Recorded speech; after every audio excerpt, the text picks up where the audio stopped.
عليكم ورحمة الله وبركاته. الحمد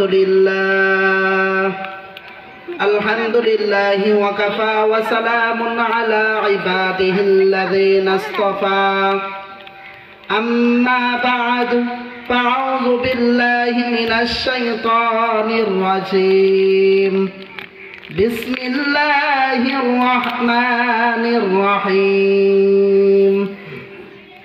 وقضى ربك ألا تعبدوا إلا إياه وبالوالدين إحسانا. وقال النبي صلى الله عليه وسلم: الجنة تحت أقدام الأمهات. صدق الله مولانا العظيم وصدق رسوله النبي الكريم، ونحن على ذلك من الشاهدين والشاكرين، والحمد لله رب العالمين. تکبیر میں کلمہ میں نماز میں اذان میں، تکبیر میں کلمہ میں نماز میں اذان میں، آئینہ میں الہی سے ملا نام محمد، آئینہ میں الہی سے ملا نام محمد. فرماتے ہیں آدم کے مجھے خندقری میں لکھا ہوا تو باب ملا نام محمد، لکھا ہوا تو باب ملا نام محمد. فرماتے ہیں آدم کے مجھے خندقری میں لکھا ہوا تو باب ملا نام محمد. حقیقت سے تو دنیا بے خبر ہے، دنیا کی نمائش پر نظر ہے. আলহামদুলিল্লাহ, ওই মহান মালিকের দরবারে লাখ কোটি শুকরিয়া যে আল্লাহ সুবহানাহু তাআলা আমাদেরকে এই 3 দিনের ওয়াজ ও দোয়ার মাহফিলে আসার এবং বসবার, আমাকে ছোট মানুষ কিছু কথা বলবার, আপনাদেরকে শুনবার তৌফিক দান করেছে. ওই রব্বে কাবার দরবারে উঁচু আওয়াজ দিয়ে বলি আলহামদুলিল্লাহ. আরো একবার শুকরিয়া আদায় করি যে আল্লাহ তাআলা আমাদেরকে বিনা দরখাস্তে এক দামি নবীর উম্মত হিসাবে দুনিয়াতে পাঠাইছে, এক কোরআন আমাদেরকে আল্লাহ তাআলা দুনিয়াতে পাঠাইছেন. এই জন্য আরেকবার শুকরিয়া আদায় করি বলে আলহামদুলিল্লাহ. আমার সময় যেহেতু কম, দীর্ঘায়িত করব না. আমি আপনাদের সামনে আল্লাহ পাক রব্বুল আলামিনের 30 পারা কোরআন কারীম থেকে একটা আয়াতে কারিমা তেলাওয়াত করেছি. অল্প সময়ের মধ্যে আমি ছোট মানুষ, এলম কালাম নাই, এই আয়াতের উপর কিছু কথা বলার চেষ্টা করব ইনশাআল্লাহ. আল্লাহ পাক রব্বুল আলামিন বলেন, আকাদা রাব্বুকা আল্লা তা'বুদু। হে দুনিয়ার মানুষ, হে দুনিয়ার ইমানদারগণ, আকাদা রাব্বুকা আল্লা তা'বুদু। তোমরা দুনিয়ার জমিনে যতদিন বেঁচে থাকবা, মৃত্যুর আগ পর্যন্ত আমি মাওলার পায়ে সেজদা দিবা, আমি আল্লাহ তাআলার গোলামি করবা। আমি আল্লাহ তাআলার গোলামি ছাড়া দুনিয়ার জমিনে আর কোনো কারো গোলামি চলবে না। মাজারে সেজদা দেওয়া যাবে না, খানকায় সেজদা দেওয়া যাবে না, একমাত্র সেজদার মালিক আমি আল্লাহ। তারপরে আল্লাহ পাক রব্বুল আলামিন আদেশ করতেছেন, ওয়াবিল ওয়ালিদাইনি ইহসানা। তোমরা বৃদ্ধা অবস্থায় যদি তোমার পিতামাতা জীবিত অবস্থায় থাকে, বৃদ্ধায় চলে যায়, পিতা মাতার খেদমত করো, ভালো ব্যবহার করো। আজকে আমাদের সমাজে কুলাঙ্গার সন্তান আছে, মাকে বৃদ্ধা আশ্রমের মধ্যে রেখে আসে, স্ত্রী কথা শুনিয়া মাকে ঘর থেকে লাথি দিয়া তাড়ায় দেয়। হে কুলাঙ্গার সন্তান, তুমি জানো না এই মা 10 মাস 10 দিন গর্ভে ধারণ করেছে, ডানে প্রসাব করে দিলে বামে শোয়াইতো, বামে প্রসাব করে দিলে বুকের মধ্যে শোয়াইতো, মা বিছা খাতায় শুইতো, তোমাকে ভালো খেতা বুকের মধ্যে শোয়াইতো যেন তুমি অসুস্থ হয়ে না পারো। এই পিতা মাতা তোমার আমার জন্য কত মেহনত করেছে। পেটে থাকা অবস্থায় 10 মাস 10 দিন গর্ভের মধ্যে থাকা অবস্থায়, পেটের মধ্যে থাকা অবস্থায় কত লাত্তি দিয়া দুনিয়ার জমিনের মধ্যে আসলাম। মা তোমার আমার জন্য সন্ধ্যা এই শীতের কনকলার মধ্যে দরজা খুলিয়া বসে থাকে, আমার সন্তান কোন সময় বাসা আসবে। এই জন্যই তা আল্লাহর হাবিব পয়গম্বর হাদিস শরীফের মধ্যে জানায় দেয়, আল জান্নাতু তাহতা আকদামুল উম্মাহা। হে দুনিয়ার মানুষ, এই পিতা মাতা তোমার আমার জন্য বেহেশত। জোরে আওয়াজ দিয়ে বলে সুবহানাল্লাহ। আল্লাহর নবী বলে মায়ের চেহারা দিয়ে তাকাইলে একটা কবুলের সওয়াব। আবু হুরায়রা পয়গম্বরকে জানায় দেয়, ও পয়গম্বর, যদি আমি 10 বার তাকাই বলে 10টা কবুলের সওয়াব। মার চেহারা দিকে তাকাইনি সওয়াব, তাকাইনি সওয়াব, তাকাইনি সওয়াব। জোরে আওয়াজ দিয়ে বলে সুবহানাল্লাহ, সুবহানাল্লাহ। আল্লাহ পাক রব্বুল আলামিন বলেন, ওয়াবিল ওয়ালিদাইনি ইহসানা। পিতা মাতার সাথে উত্তম আচরণ করো, ভালো ব্যবহার করো। এই মায়ের সাথে খারাপ আচরণ করলে মৃত্যুর সময় তোমার বেঈমান হয়ে মরতে হবে।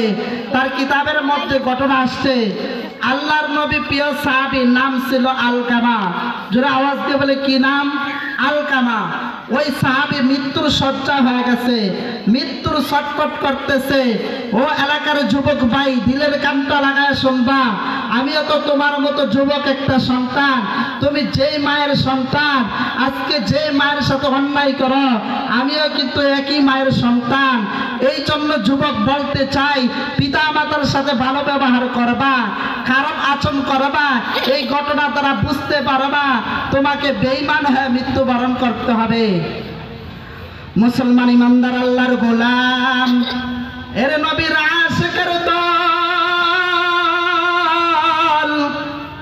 এরে আল্লাহর বান্দা, আল্লাহর নবী প্রিয় সাহাবী আলকামা রাদিয়াল্লাহু তাআলা মৃত্যুর শয্যায় হয়ে গেছে, জবান দিয়া কালিমা আসে না। সাহাবায়ে কেরামের দরবারে গেলেন, গিয়া বলতেছে, ও সাহাবায়ে কেরাম, আলকামার তো জবান দিয়া কালিমা আসে না। এবার পয়গম্বরের কাছে গেলেন, গিয়া বলতেছে, ও আল্লাহর নবী, আপনি সাহাবী আলকামা মৃত্যুর শয্যায় হয়ে গেছে, কিন্তু জবান দিয়া কালিমা আসতেছে না। আল্লাহর হাবিব পয়গম্বর জানায় দেয়, ও সাহাবায়ে কেরাম আমার, তার দুনিয়ার জমিনে কি আছে? বলে অসুস্থ মা। আল্লাহর হাবিব পয়গম্বর জানাইয়া দেয়, তার মাকে আমার দরবার নিয়ে আসতে বলো। এবার যখন আলকামার মাকে সালাম জানানো হলো, আলকামার মা চিন্তা করেছে, যদি পয়গম্বর আমার দরবারে আসে তাহলে আমি মা বেয়াদবি হয়ে যাবে। এই জন্য আলকামার মা লাঠিটা নিয়ে বড় বড় করিয়া পয়গম্বরের দরবারে গেলেন। রে আল্লাহর গোলাম, ও বাড়ি পাড়া এলাকার যুবক ভাই, দিলের কানটা লাগায় সুন্দর যুবক, দিলের কানটা লাগায় শুনবা। আজ মায়ের সাথে কত অন্যায় করো। আজ স্ত্রী পাওয়ার পর মাকে ঘর থেকে তুমি তাড়াইয়া দাও, মাকে তুমি কুরের ঘরের মধ্যে রাখো। এই জন্য রে আল্লাহর হাবিব পয়গম্বর জানাইয়া দেয়, এই পিতা মাতা তোমার জন্য বেহেশত, এই পিতা মাতা তোমার জন্য জান্নাত। এবার আলকামার মা পয়গম্বরের দরবারে আসলেন। আসার পর আল্লাহর নবী পয়গম্বর জানাইয়া দেয়, ও মা, তোমার সন্তান কি অন্যায় করেছে? আলকামার মা ডাক দিয়া বলে, ও নবীজি, আমার সন্তান কোনো খারাপ কাজ করে নাই, আমার সন্তান কোনোদিন তাহাজ্জুদ মিস দেয় নাই, আমার সন্তান কোনোদিন নফল নামাজ মিস দেয় নাই। আল্লাহর হাবিব পয়গম্বর জানাইয়া দেয়, ও আলকামার মা, ভালো করিয়া শোনা, তোমার চাইতে নেকের আমল আমি আলকামা কতটুক করে আমি পয়গম্বর নিজেই জানি। এই জন্য বলি, আলকামার মা, আমার সাহাবী কতটুক আমল করেছে এটা বলি না, আলকামা তোমার সাথে কি অন্যায় করেছে। এবারে ডাক দিয়া বলে, ও পয়গম্বর, আপনি জানেন না আমি 10 মাস 10 দিন গর্ভে ধারণ করেছি, ডানে প্রসাব করে দিত, বামে প্রসাব করে দিত, এই সন্তান নিয়ে আমি কত কষ্ট করেছি। আর স্ত্রী পাওয়ার পর আমি আমি মাকে ঘর থেকে তাড়া দিয়েছে, শরীরের মধ্যে আঘাত দিয়েছে। আল্লাহর হাবিব পয়গম্বর জানায় দে, মা তুমি তাকে মাফ করিয়া দাও। মা বলে, না পয়গম্বর, এটা হতে পারে না। আল্লাহর হাবিব পয়গম্বর জানায় দেয়, ও সাহাবায়ে কেরাম, তোমরা লাকড়ি জোগাড় করে নিয়ে আসো, তাকে জ্বালা দিতে হবে। এই কথা শোনার পর আলকামার মা দিলের মধ্যে লাগলো, ডাক দিয়া বলে, ওগো নবীজি, লাকড়ি দিয়ে আমার সন্তানকে আপনি জ্বালাইবেন না। এই সন্তানকে আমি মাফ করে দিলাম, আমার আল্লাহ সাক্ষী। এবার আলকামা সাহাবায়ে কেরামদেরকে পাঠায় দিল, ও সাহাবায়ে কেরাম, আলকামাকে কালিমা পড়ায় আসা। এবার আলকামাকে কালিমার তালকিন দিতেছে। আলকামার জবান দিয়ে এমনি বের হয়ে গেছে, আশহাদু আল্লাহ ইলাহা ইল্লাল্লাহু ওয়া আশহাদু আন্না মুহাম্মাদান আবদুহু ওয়া রাসূলুহু। আউলিয়ারা নারে ও কাবায়া খতিয়ার, জাহেলারা নারে দুনিয়ায় খতিয়ার, মাইলে সুয়ে মিশাওয়াদ, মাইলে কাফের সুয়ে কাফের মিশাওয়াদ। এই জন্য বাড়ি পাড়া এলাকার যুবক ভাইদেরকে বলতে চাই, এর যুবক আয় মাহফিলের মধ্যে আয়, মাহফিলের মধ্যে আয়। আমিও তো তোমার মতো একটা যুবক সন্তান। আজ কত যুবকের লাশের খবর শোনা যায়, মাইকের মাইক দিয়া, মসজিদের মাইক দিয়া বলা হয়, আব্দুল করিম দুনিয়ার জমিনে নাই, আব্দুর রহিম দুনিয়ার জমিনে নাই। তুমি আজ দুনিয়ার জমিনে থাকতে পারবা এটার কোনো গ্যারান্টি নাই। এই জন্য বলি রে যুবক, আজ থেকে মাহফিল থেকে ওয়াদা করবা, আল্লাহর ওলি আসতেছে, আল্লাহর ওলি হাতের মধ্যে হাত দিয়া বলবা, আর কোনোদিন মায়ের সাথে অন্যায় করবা না। মুসা আলাইহিস সালাতু ওয়াস সালামের জমানায় কসাই গোশত বিক্রি করিয়া ওই কসাই মুসা পয়গম্বরের সাথে জান্নাতে গেছে, শুধু মায়ের খেদমত করার কারণে। এই জন্য বলি রে যুবক, আজ টাকার গরম তুমি মায়ের সাথে দেখাও, আজ ক্ষমতার গরম তুমি দেখাও, আজ পয়সার গরম, শিক্ষিতর গরম মাকে দেখাও। এই গরম তোমার চলবে না। বাইজিতের ঘটনা তুমি শোনো নাই, মাকে এক গ্লাস পানি পান করায়া ওই বাইজিত জমানার ওলি হয়ে গেছে। জোরে জোরে বলি সুবহানাল্লাহ। কাদরে কুদরত দারি বরকমান, আনতা রাব্বি আনতা হাসবি জুল জালাল। এই জন্য বলতে চাই এলাকার যুবক, কয়দিন মায়ের সাথে অন্যায় করবা? আজ তুমি টাকার ক্ষমতা দেখাও, আজ চেয়ারের ক্ষমতা দেখাও। এই চেয়ারের মালিক তুমি মা বাবার দোয়ার কারণে হয়েছ। আজ আমি চেয়ারের মধ্যে বসলাম শুধু মায়ের দোয়ার কারণে। একটা আলেমও নাই মায়ের দোয়া ছাড়া চেয়ারে বসতে পারে নাই। এই জন্য বলি আপনাদের হাতে ধরিয়া, পায়ে ধরিয়া, ওই এলাকার যুবক ভাই, মায়ের সাথে অন্যায় করবা না, মা বাবার সাথে খারাপ আচরণ করবা না। এ মা তোমার আমার জন্য জান্নাত, বরকত, রহমত, যতদিন ঘরে আছে বরকত, রহমত। এই জন্য বলি মায়ের সাথে খেদমত করবা। আমি যেই কথাগুলো বললাম, আমাকে আপনাদেরকে আমল করার তৌফিক দান করো। মায়ের চেয়ার দিকে তাকাইলে কবুল হাসের সওয়াব, মায়ের খেদমত করিয়া কবরে যাওয়ার তৌফিক দান করো। সকলে বলে আমিন। ওয়া আখিরু দাওয়ানা আলহামদুলিল্লাহি রাব্বিল আলামিন।